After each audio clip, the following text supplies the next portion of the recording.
it's Boggy. За энэ удаагийн контентороо Монголынхон хүмүүс танигдсан аль үшээ personal branding image бүрдүүлсэн тийм хүмүүсийг задлан ярилцъя.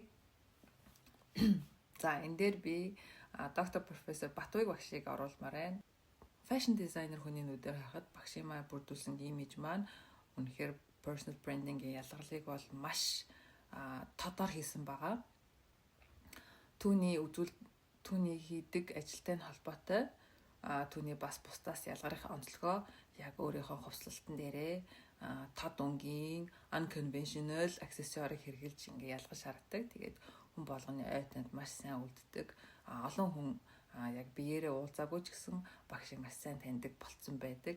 Түүгээрээ өөрийгөө илүү олон хүмүүст хүргэж чадсан. За бас нэг сонирхолтой жишээ оруулмаар байна. Би Хонгоржингийн жишээг маш сонирхолтой гэж үздэг. Хонгоржин өөрөө анх хувц үйлдвэрлэлээр бизнес эхэлж исэн. Одоо сүүлийн үед бол турах бүтээгдэхүүн, гоо сайхны бүтээгдэхүүн айгууг сурталчилдаг. Тэгээд тэрээр өөрийнхөө имижийг болохоор маш тод хүний нүдэнд үлдгүүцээр ой танд ингээд удаан хоногшохоор бүрдүүлсэн тод өнгийн үстэй. Тэгээд хөвчлэн өөрийнхөө контентыг дандаа ингээд нэлийн хагас задгаа хувцалтаар ингээд илэрхийлдэг. Түүний үзүүлж байгаа бүтээгдэхүүн үйлчлэг нь болохоор тураа бүтээгдэхүүн, гоо сайхны бүтээгдэхүүн, авж байгаа хүмүүсийн гол хэрэгцээ асуудал нь болохоор гоё харагдах, хөөрхөн харагдах байгаа. Тэгээд тураа бүтээгдэхүүн, гоо сайхны бүтээгдэхүүн худалдаж авж байгаа. Тэр зах зээлтэй яг таарсан. Тэр зах зээл нь бол олон өрсөлдөгчтэй. Түүнээсээ ялгархын тулд маш тод ялгарл үүсгэхийн тулд тэр ингээд өөрийгөө шууд ингээд тэр чигт нь имижээр personal branding image болгоод гаргаад ирж байгаа. Бас нэг шинэ сонирхолтой personal branding гарч ирсэн байлээ. Номт хувцсны академийн үүсгэн байгуулагчийн сурчлагыг харсан. Тэр хүн маань айгуу тод ингээд бас ягаа өстэй, айгуу гоё ингээд өөрийнхөө үйлчлэгийг үзүүлж байгааг represent хийх хүч хувцснууд өмссөн сурчлагаа явуулсан байлээ. Тэр хүн маань яг ингээд ижил төстэй хувцсны сургалт явуулдаг, хэрхэн хувцс үйлдвэрлэх хийх вэ? Дээл хувцс, Европ хувцс үйлдвэрлэж яаж хийх вэ гэдэг ижил төстэй бүтээгдэхүүн үйлчлэгээ үзүүлж байгаа бизнес эрхлэгчдэрээ яг тэр нөгөө нэг ялгарлаараа илүү хүмүүсийн ой тойнд үлдчихэж байгаа.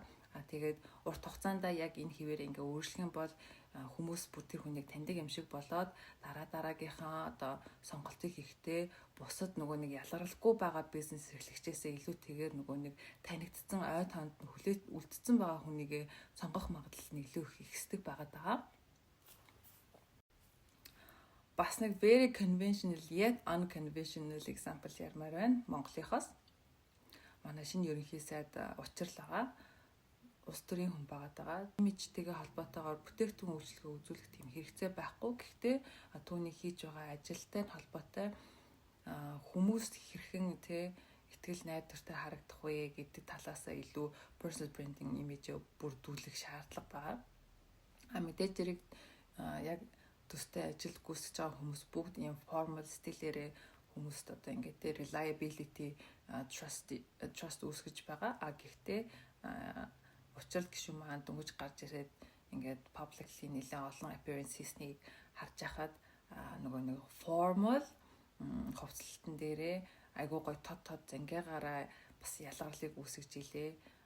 Хэдийгээр хүмүүс янз бүрийн өнцгөөс хараад тэр хүмүүсийг шүүмжлэх ч юм уу, магтах ч юм уу тэгж байгаа ч гэсэн тэр хүмүүс маань яг тэр нөгөө нэг visibility-г ашиглан ингээ хүмүүсийн memory-д айгуу хүлдээд байгаа байхгүй юу? Тэр нөгөө нэг формал хувцсан дээр айгуу гой тод өнгийн зангианууд ингээ жишээний ийм зангианууд зүгөөд ингээ хүмүүсийн memory-д баг unconsciously хүлээж үлдчихэж байгаа гэсэн.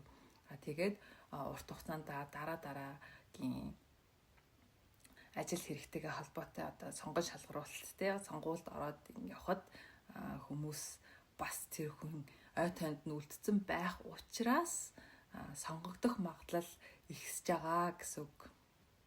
За ингээд эдгээр жишээнүүдээс ингээ хараад ахад ер нь бол хүмүүс хэрвээ та өөрөө бизнестэй тэгээд бизнесээ олон хүмүүст хүргэдэг, танигдаад урт хугацаанд ингээд танигдаж үлдэхийг хүсэж байгаа бол ижил төстэй бизнес эрхлэгч нар үүсгэн байгуулагчаас ямар нэгэн байдлаар ялгарах хэрэгтэй болох нэ.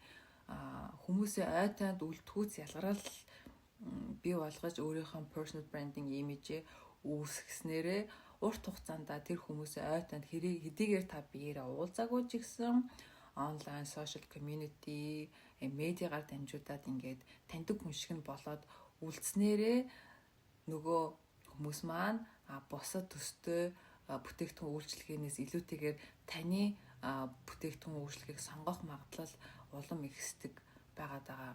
Тийм учраас personal branding-ийн талаар илүү ингээд задлангаар дэлгэрэнгүй яриад байгаа. Тэгээд 10 сар хүртэл зөвхөн personal branding image-ийн талаар контентууд хийгдэх учраас дараагийнх дээр одоо step by step хэрхэн personal branding-гээ бүрдүүлж болох вэ гэдгийг өөр дээрээ жижиг жишээ аваад тэгээд бусад олон гой жишээнүүдийг ашиглаад ингэж хийж болох нэ гэд олон салбарын хүмүүсийг оролцуулаад хийн. Тэгээ миний контентуудыг дагаад үзээд байгаарай.